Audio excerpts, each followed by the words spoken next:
Okay, so I have to be completely honest with you Mhm. and with everyone listening right now. Mhm.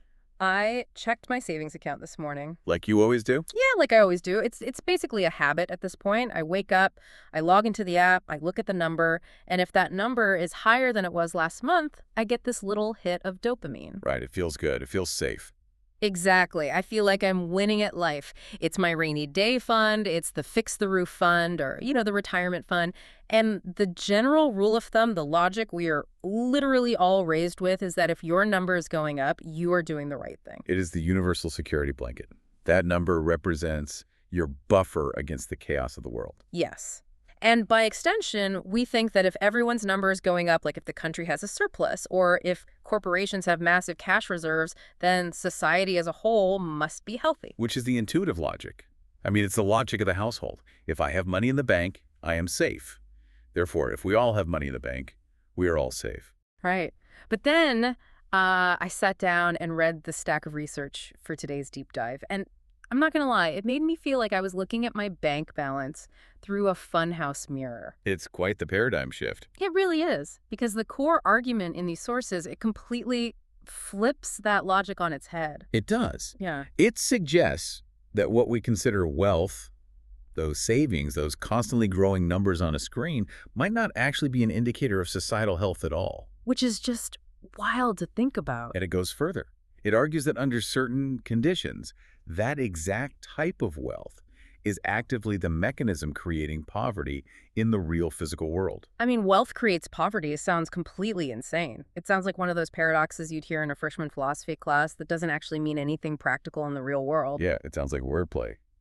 But the sources we're looking at today aren't trying to be poetic at all. They're claiming this is a hard, physical reality. Right. And to understand it, we really have to put down our standard economist glasses. Like, Yeah. we aren't looking at this through a political lens today. No, this isn't about left versus right.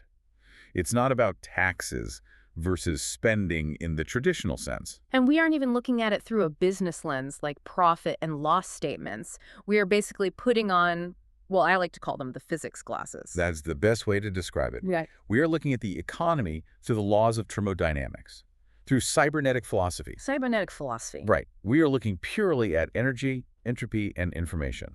And when you look at the economy that way, the entire picture changes. You start seeing something the sources call the maintenance deficit. The maintenance deficit. That is really the ghost haunting the modern world right now. Let's set the scene for that real quick, because I think everyone listening has felt this maintenance deficit, even if they haven't ever put a name to it. Oh, absolutely. Everyone experiences it daily. You walk through any major city, the stock market is at an all-time high, right? Everyone on the news is talking about how much wealth has been created in the last decade alone. Trillions of dollars of wealth. Trillions. But then you look at the actual bridge you're driving over, and it's rusting. Yeah. You look at the roads, and they're full of potholes. You try to get a doctor's appointment, and the wait list is 6 months long. The physical world feels like it's falling apart. Exactly. This is the fundamental disconnect.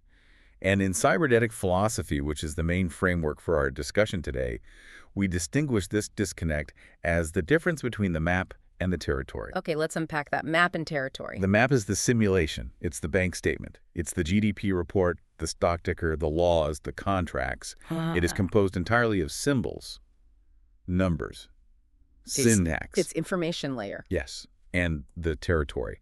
That is physical reality. The real stuff. Exactly. It is the actual concrete in the bridge. It is the human nurse in the hospital. It is the fresh water in the pipes.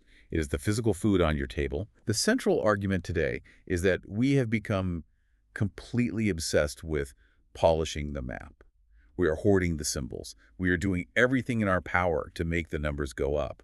But in doing so, we are entirely neglecting the territory. We're basically confusing the menu with the meal. That is the perfect analogy. Think about it. You can have a menu with the most expensive, luxurious items in the world listed on it. Right. You can hoard those menus. You can trade them with your friends. You can feel incredibly rich because you possess a stack of menus priced at $1 million each. But you cannot eat the menu. You cannot eat the menu. Mm.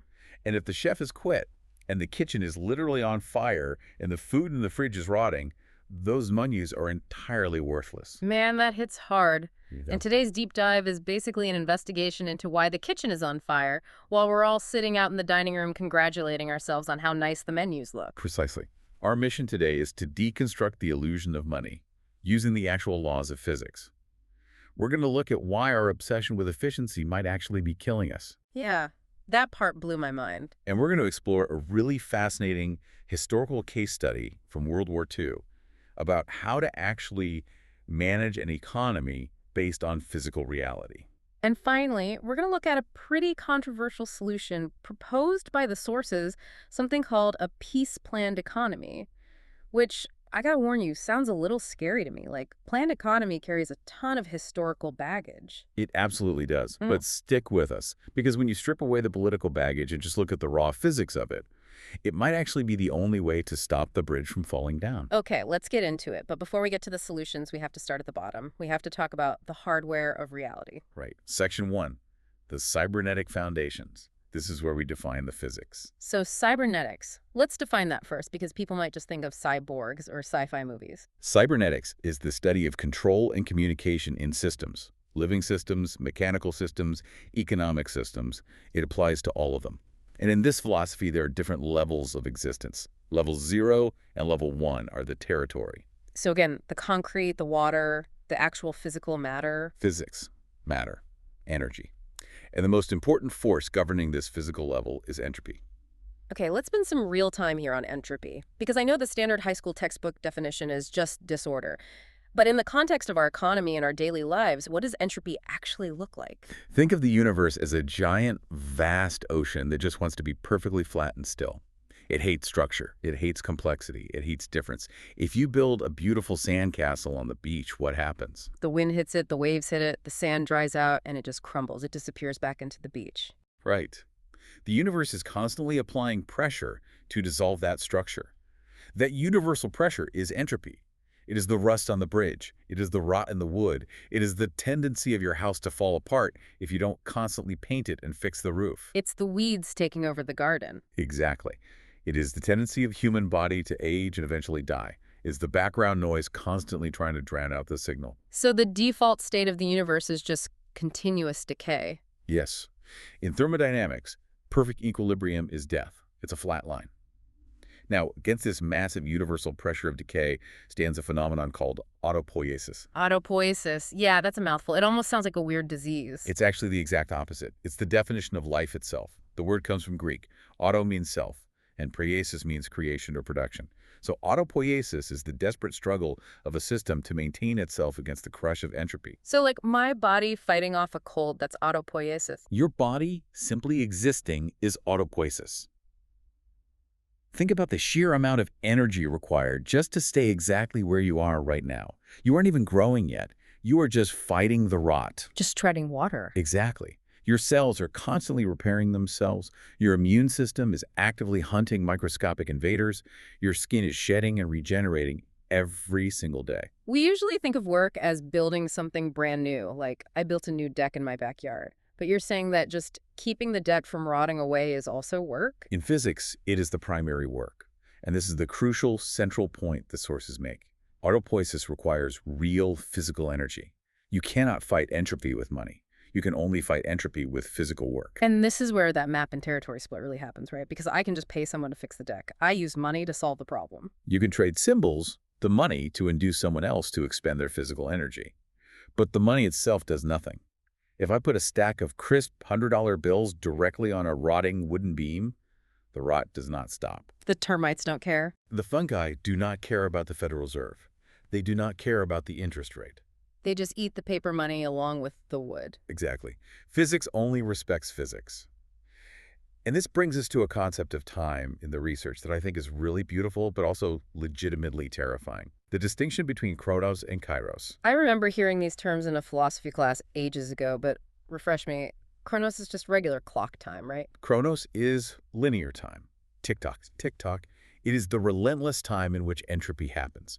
If you leave a small leak in your roof and you just let chronos run its course, the leak slowly gets worse. The water rots the beam weakens, and eventually collapses the entire ceiling. That is chronos. And kairos, what's the difference there? Kairos is the critical moment. It is a qualitative measure of time, not quantitative. It is the brief, fleeting window of opportunity where you can actually intervene. It is the specific moment where, if you apply physical energy right now, you can fix the leak easily. But if you miss that window? If you miss the kairos, The system crosses a physical threshold. The damage becomes completely irreversible. Or the amount of energy required to fix it becomes so astronomical that you can't afford it physically. Okay, let's apply this directly to the wealth paradox we started with, because I think I really see where this is going now. We have all this money, this map stuff stored up in savings, and we think, well, I have the money, so I can fix the roof whenever I feel like it. Precisely. We treat money as a permanent store of value. We trick ourselves into thinking it literally freezes time. If I have $1 million today, I assume I can just buy $1 million worth of physical repairs 10 years from now. But we are completely ignoring Chronos. Because while the money just sits in the bank account, the physical world is actively decaying. We are missing the Kairos. Yes. Imagine a massive hydroelectric dam. There is a tiny hairline fracture in the concrete. Fixing it right now requires maybe 1 truck of concrete and 2 workers. That moment is the Kairos. But the town council looks at their budget and says, we need to save money this year. We can't increase the municipal deficit. So they keep the numbers on the map looking good. They save the money. But the crack doesn't care about the municipal budget. Kronos is running. The crack keeps growing. And 5 years later, the dam bursts. Now, the entire town is flooded. The cost to rebuild is $1 billion. But more importantly, and this is the vital part, you can't just buy a new dam instantly with that $1 billion. So the physical capacity of the town is destroyed. The wealth they supposedly saved up is now completely meaningless because the physical reality it was supposed to represent has collapsed. So the maintenance deficit is basically us missing the Kairos over and over and over again, simply because we're staring at the bank account instead of looking at the crack in the concrete. We are prioritizing the preservation of the syntax, the money, over the preservation of the substance, the actual physical structure of our world. And the source argues that this is fundamentally a cybernetic error. It is a glitch in how our society processes information. We actually think the symbol is the reality. It's like being on a sinking ship and the captain absolutely refuses to throw the heavy gold bullion overboard to lighten the load because, gold is valuable. But if the ship sinks, the gold goes to the bottom of the ocean anyway. The value is a total hallucination if the physical system holding it up fails. And is a perfect visceral image and leads us directly into the massive historical question here. Okay, so if blindly saving money can actually be bad and destructive, how on earth are we supposed to manage a real economy? Because we've been told since birth that saving is the ultimate virtue. Yeah, if I don't save, I'm considered financially irresponsible. On an individual household level, yes, you are. But on a systemic macroeconomic level, the source points us to a specific moment in history where a government actually understood this deep distinction between the map and the territory. They understood it because their survival depended on it. Right. World War II.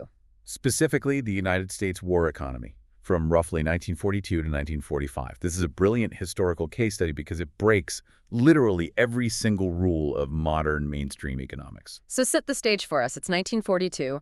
The U.S. is fully entering the global war. What does the domestic economy actually look like on the ground? It is a machine running at 110% capacity. The government basically steps in and takes over the entire industrial apparatus. They tell Ford and General Motors, stop making consumer cars immediately. You are making Sherman tanks and bomber engines now. They just flip the switch. Overnight. And they employ absolutely everyone. Unemployment drops to basically zero.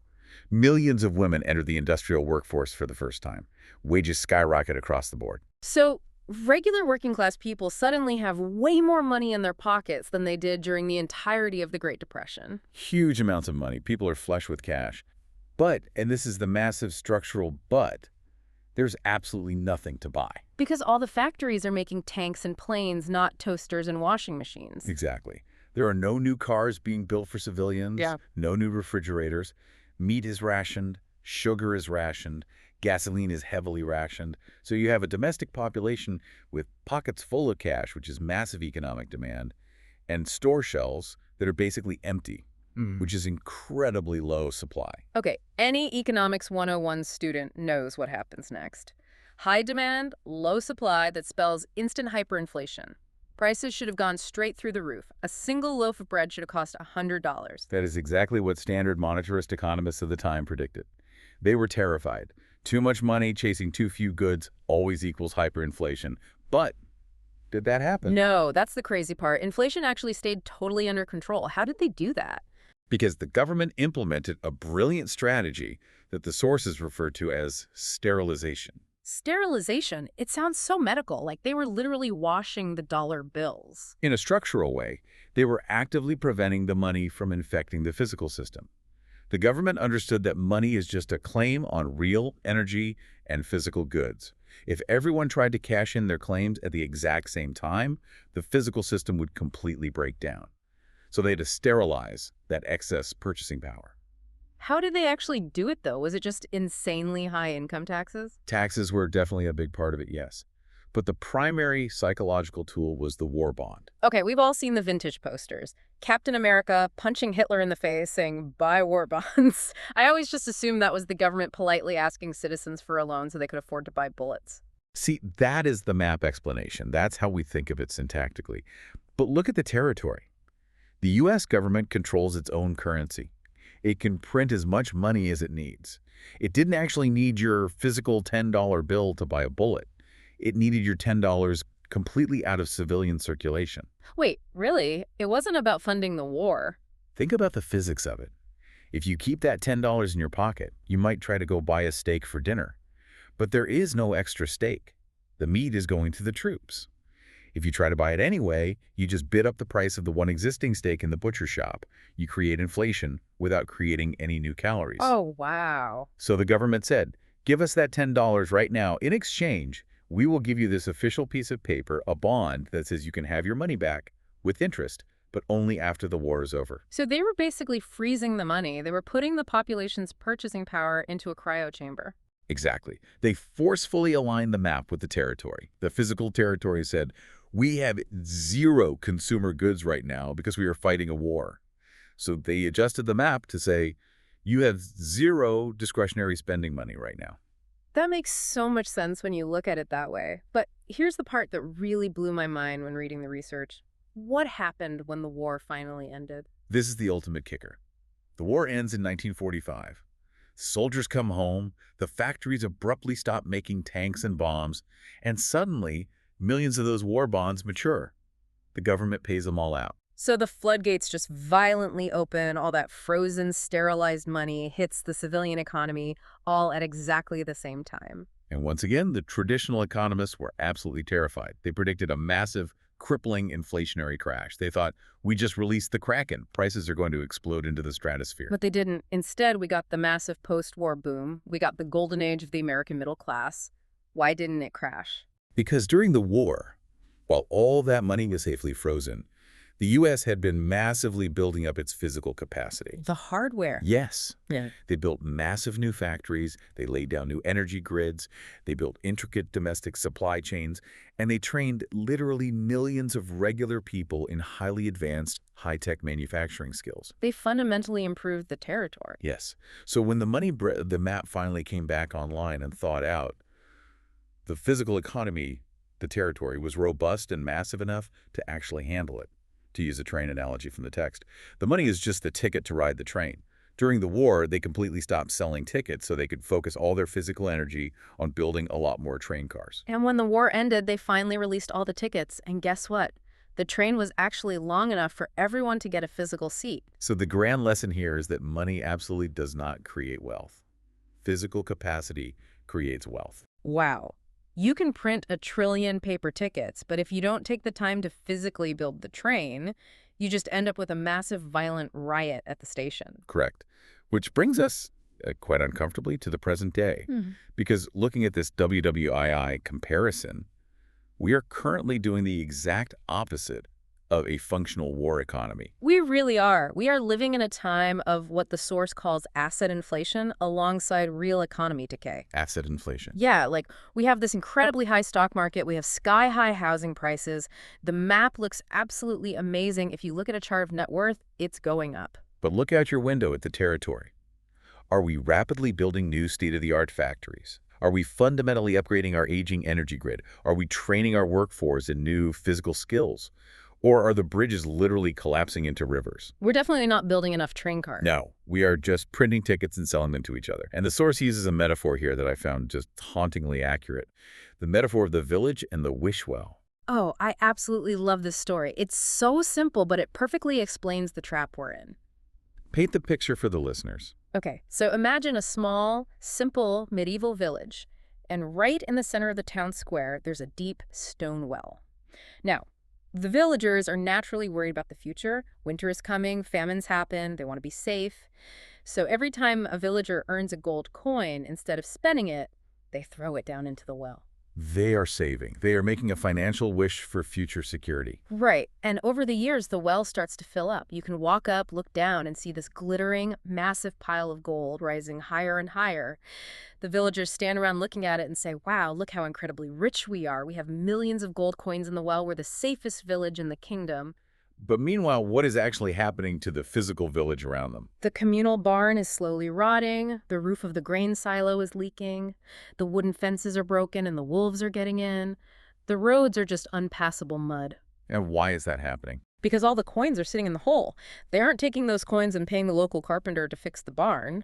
They aren't paying the stonemason to pave the muddy road. Exactly. The act of saving is actively preventing the necessary maintenance of the physical world. The villagers have completely confused the syntax, the accumulated pile of gold coins, with the physical condition of their actual homes. And the really scary part of the metaphor is that the fuller the well gets, the worse the physical village gets. It's a direct inverse correlation. And eventually, the well gets so clogged with gold coins that you can't even drop a bucket down to draw drinking water from it anymore.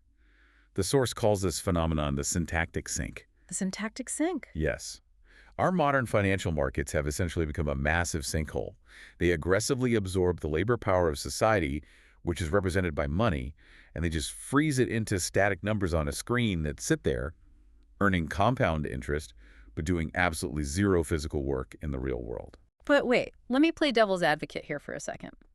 Because in that medieval village story, the coins are physically gone. They're stuck in a hole in the ground.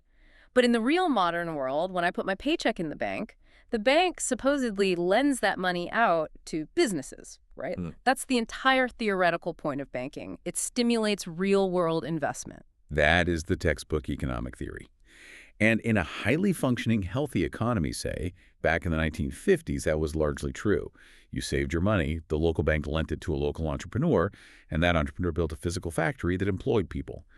But today, the data in the sources shows something entirely different. Where does the vast majority of investment money actually go now? Real estate, or just back into the stock market. It goes directly into the secondary market. It is used to buy existing assets. If I buy a share of Apple stock from you on my phone app, Apple, the company, does not get that money to build a new microchip factory. The money simply swaps hands between you and me. We are just two villagers trading coins back and forth near the top of the well. We aren't building a new barn. Man, that is depressing. And this leads us to what I think is the most technical part of today's deep dive. Section 3, the sectoral balances. Yeah. Now, I tried to read this section of the source material like 3 times, and I think I get the gist of it, but I really need you to walk us through it slowly because it mathematically explains why we can't all just act like savers. Right. This is macro accounting. It's important to state that this is not a political theory. It is a strict mathematical identity. It's exactly like saying 2 + 2 = 4. Okay, lay it on me. Imagine a completely closed economy, just you and me on an island. I have a $10 bill. You have $0. Okay, so I'm broke. Story of my life. If I want to save my $10, meaning I want to keep it as a positive financial asset, I can just hold on to it. But for me to constantly have a positive balance of +10, the mathematical system must account for where that +10 is. Right, it's sitting in your pocket. Right. But let's say we want to actually have an economy and trade. If I buy a coconut from you for $10, my financial asset goes down to 0 and yours goes up to +10. The total sum of the system is always exactly the same. But here is the critical macroeconomic key. If the entire private sector, meaning all households and all businesses combined, wants to maintain a net surplus of savings, Meaning if we all want to be the villagers hoarding gold in the well. then someone else absolutely must be in debt. It is mathematically, physically impossible for everyone in a closed system to have a surplus at the exact same time. Because one person's financial asset is quite literally just another person's financial liability. Precisely. If I hold a government bond, that bond is an asset to me, but it is the government's debt. So if the private sector successfully saves money, the public sector, the state, must mathematically go into debt to provide those assets. Whoa, wait. So when politicians go on TV and say hardworking families are tightening their belts and saving, so the government needs to tighten its belt and run a surplus too, we should run the government budget exactly like a household budget. What are they actually saying? They are forcefully demanding a mathematical impossibility. A private household can save money only because someone else in the economy is spending or going into debt. If the government tries to save money, meaning they run a budget surplus, at the exact same time the private sector is trying to save, you violently drain the entire economy of liquidity. You just suck all the oxygen out of the room. You deliberately cause a massive recession. This is why the concept of the national debt isn't exactly the terrifying monster that people think it is. The national debt, to a very large degree, is simply the accounting record of the private sector's accumulated savings. That is so counterintuitive. So my personal savings account is basically just a tiny slice of the government's debt. Correct. So if you boldly declare that you want to completely eliminate the national debt, you are essentially saying you want to completely wipe out private sector savings. Okay, my brain hurts a little bit, but I see the math. Let's connect this back to the physical maintenance deficit we talked about earlier. Because if we are all desperately trying to save, throwing our coins in the well, and the government is also politically pressured to save and cut the deficit, then absolutely nobody is spending any money to fix the rusting bridge. Exactly. We enter a severe liquidity trap, and this dynamic manifests most painfully in the modern housing market.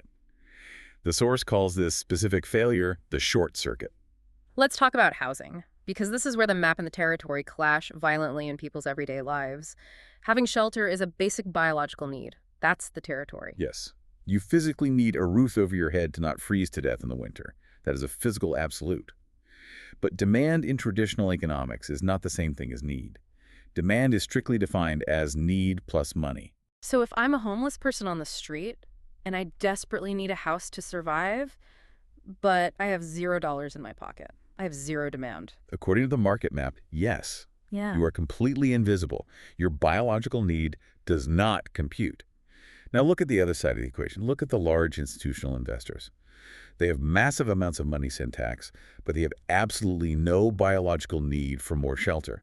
They already own homes. They are simply looking for yield. They just want their pile of money to grow larger. So where does that massive pool of investment money go? Does it go to building basic low-income housing for the homeless guy who actually needs it? No, because there's no financial profit there. The homeless guy can't pay rent. Exactly. Does it go to building brand new middle-class housing developments? Maybe a little.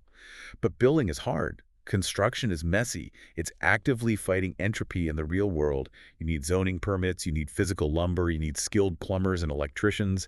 It takes years. It's highly risky. So what do the investors do instead? They take the easy route. They buy up existing housing stock. They buy the houses that are already built and sitting there. Which instantly bids up the price of homes for everyone else. Right. And when the price goes up, the map looks fantastic. The suburban homeowners look at their Zillow app and say, wow, my house is magically worth 20% more this year. I'm rich. But the physical territory hasn't changed one bit. No. No new house was actually built. In fact, if you think about entropy, the existing house is actually 1 year older. The roof is older. The copper pipes are 1 year rustier.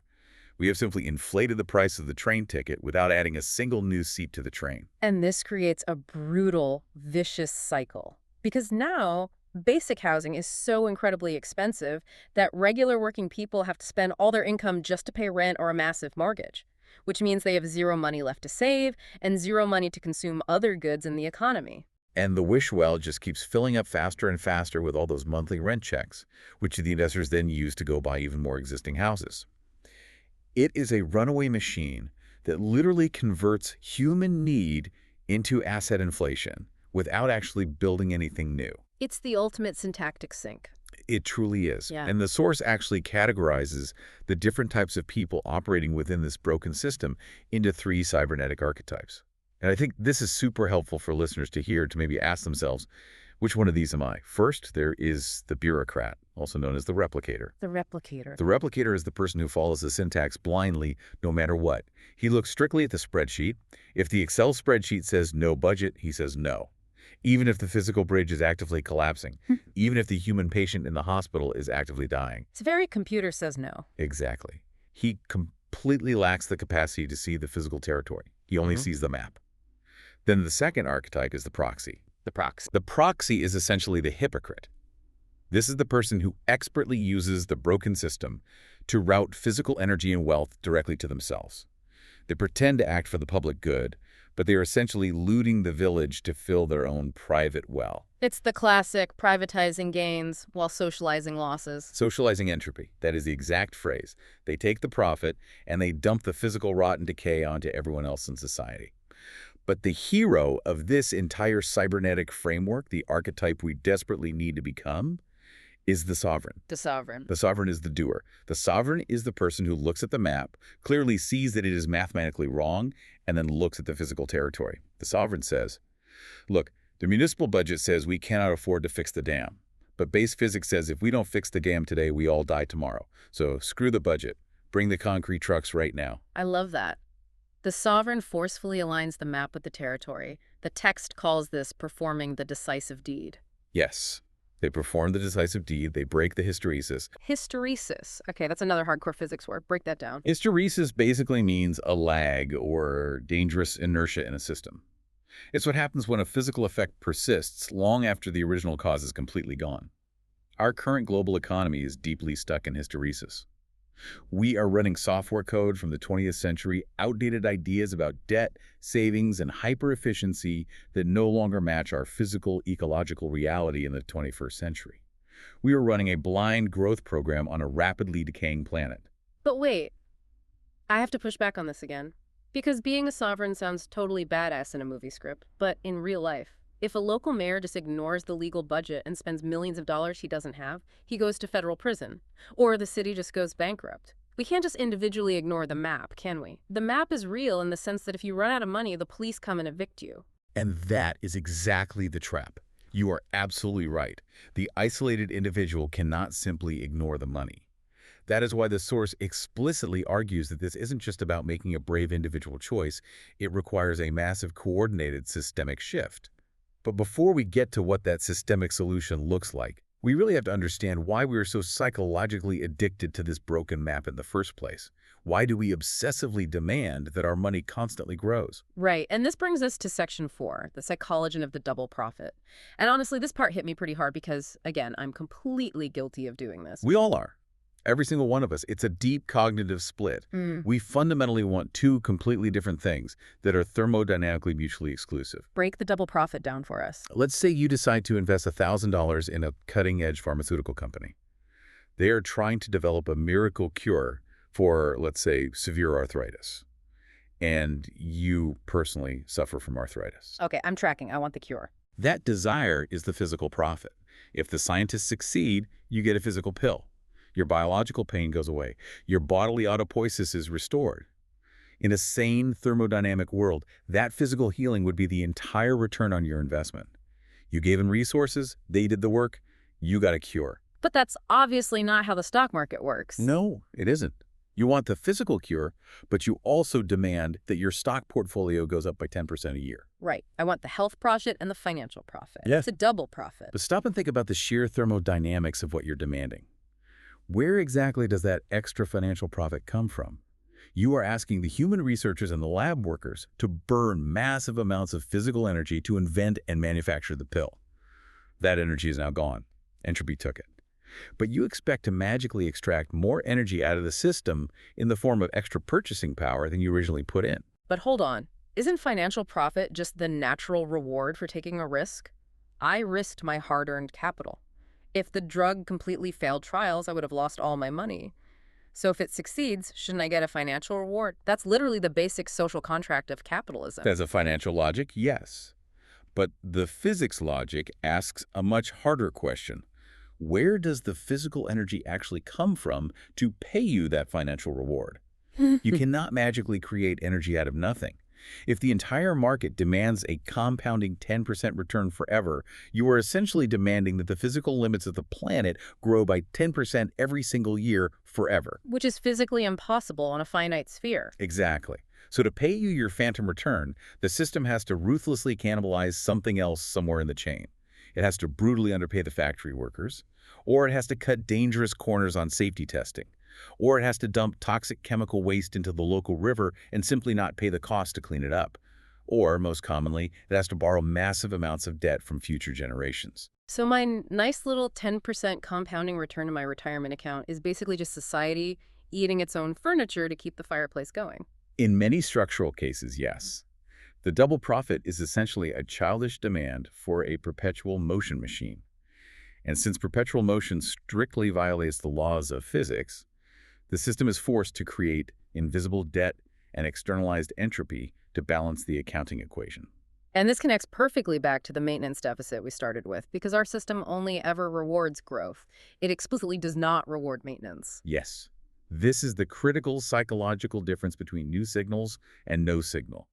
Our human nervous system is biologically designed by evolution to only notice change. If a massive, shiny new skyscraper goes up downtown, we all stop and look at it. We say, wow, look at that massive new building. That is a highly visible new signal. But if the underground subway system just runs perfectly on time and the concrete tunnels are clean and all the structural bolts are tight, You notice absolutely nothing. Not dying is not a signal. A bridge not collapsing is completely invisible to our dopamine receptors.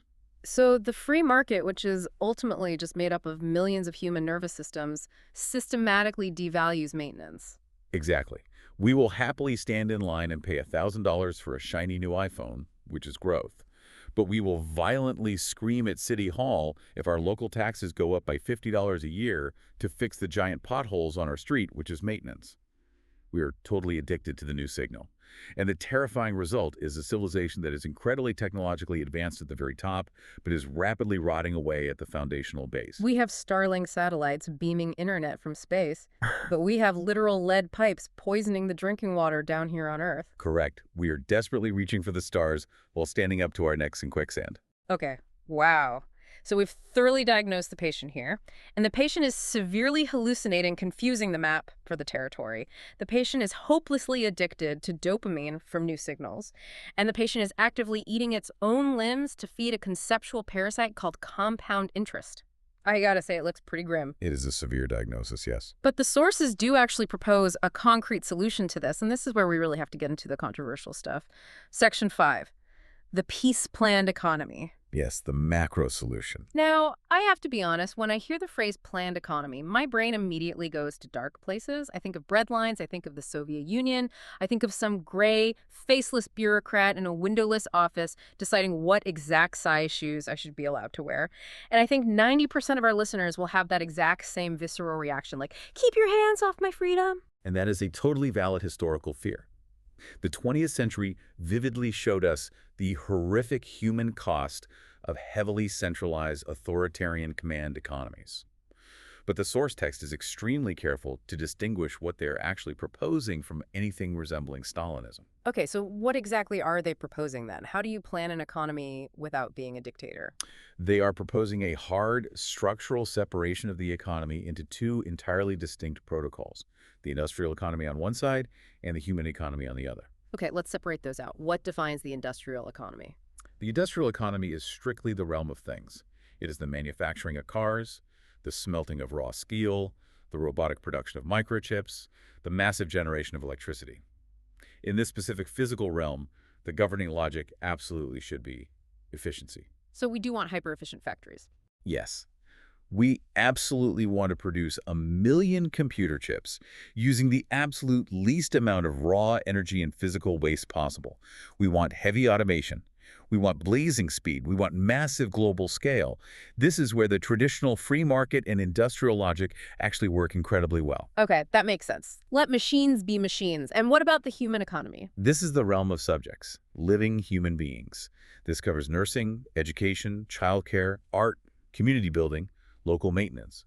And the critical rule here is that the logic governing this realm cannot ever be efficiency. Why not? Why wouldn't we want efficient hospitals? Because think about what an efficient nurse actually looks like on a spreadsheet. I guess it's a nurse who spends exactly 30 seconds with each patient, throws a pill cup at them, and instantly sprints to the next bed. Exactly. If you try to optimize human nursing for mere throughput, which is industrial logic, you completely destroy the actual care. You are treating a sick human being like a defective car part on an assembly line.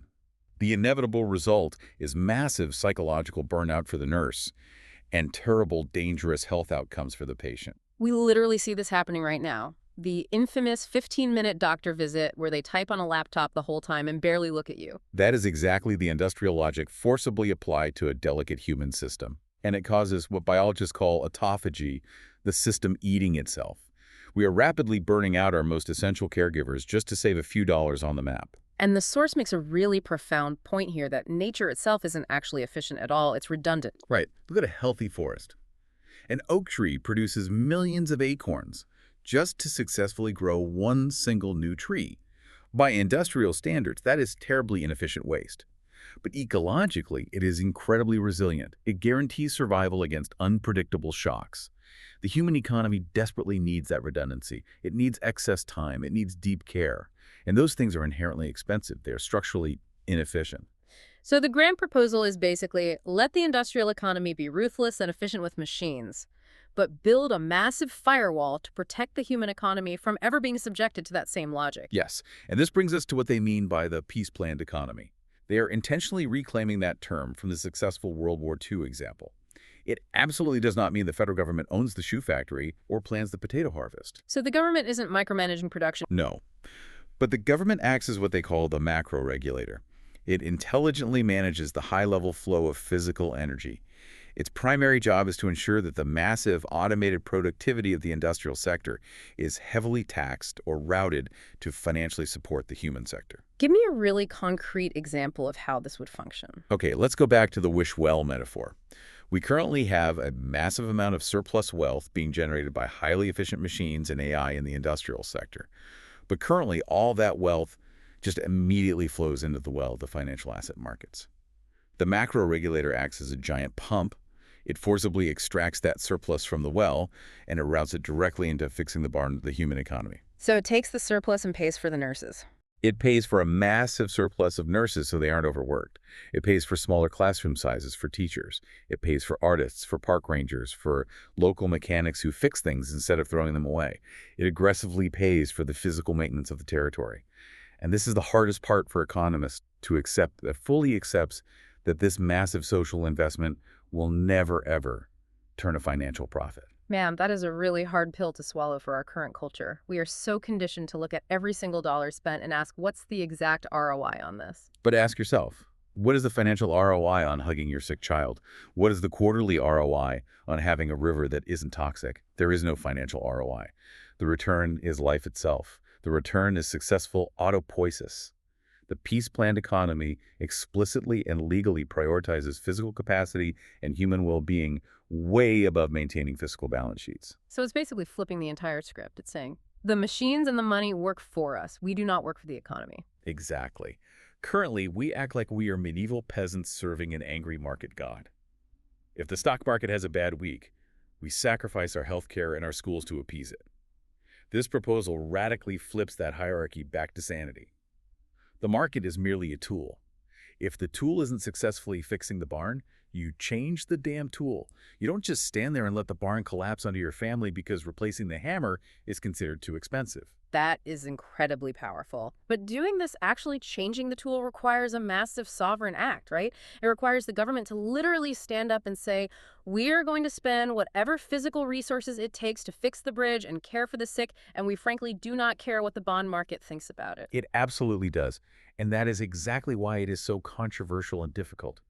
It requires breaking the political power of the syntactic sink. It means forcefully draining the wish well to finally irrigate the dying fields. Draining the wish well to irrigate the fields. That is such a vivid image. And here is the ultimate thermodynamic reality. If we don't do it voluntarily using our intelligence, physics will just do it for us brutally. Wait, what do you mean by that? If we systematically refuse to maintain the physical territory, eventually the territory just breaks. The rusted bridge physically falls into the river, a novel pandemic hits an overworked healthcare system and shatters it. The aging power grid completely fails during a winter storm. And when those physical realities happen, the wish well is instantly drained anyway. All that accumulated paper wealth just evaporates overnight because the physical civilization that sustained the illusion is gone. Oh, wow. So we basically have a choice. We can proactively choose to spend the energy on maintenance right now during the Kairos window, or we can inevitably lose absolutely everything to Chronos and entropy later. That is the stark, unavoidable choice. Yeah. Physics doesn't negotiate. Man. This brings us to the end of the deep dive. And usually we try to give the listener a neat little takeaway, something practical they can do. But this feels so massively systemic. Like, I personally cannot institute a global peace planned economy tomorrow morning. No, you can't. That requires collective political action. But you absolutely can change your own internal map right now. How do I do that? You start by consciously stopping your identification with the replicator archetype. Stop obsessively looking at the digital number in your bank account as the sole defining measure of your security or your human worth. So try to be a sovereign in my own daily life. Yes. Start asking yourself fundamental questions. Am I spending my finite time investing in syntax? Or am I investing in substance? Am I just hoarding digital numbers on a screen? Or am I actually building physical and social resilience? Like, am I physically fixing the leak in my roof today? Am I taking real care of my biological health? Am I building actual, trusting relationships with the neighbors on my street? Exactly. Because when the inevitable crisis hits, when the Kairos window suddenly closes and the storm arrives, your digital bank balance isn't going to pull you out of the floodwaters. But your neighbors might. Your physical health might. The practical skills you learned might. The decisive deed is to consciously step out of the shared illusion of money and step back into the hard reality of your physical community. To permanently stop feeding the well and finally start fixing the barn. I think that is the perfect message to end on. Stop feeding the well, start fixing the barn. It truly is the ultimate thermodynamic truth. Well, my brain is officially completely full. We've gone from rotting wooden decks to World War II war bonds to the syntactic sink to a fundamentally new way of looking at human value. It's a lot to process. It really is a lot. But if you take just one single thing away from all of this, let it be this. Always look at the territory, not the map. Look at the territory. I love that. I'm literally going to go home right now and check the physical condition of my roof. Thank you so much for guiding us through the actual physics of our wallets today. This was eye-opening. It was my absolute pleasure. It's always a good idea to check if our mental map still matches the real world. And a massive thank you to everyone listening out there. This has been The Deep Dive. We will see you all next time, and hopefully we'll see you in a slightly better maintained reality. Goodbye, everyone. Take care of yourselves and fix those barns.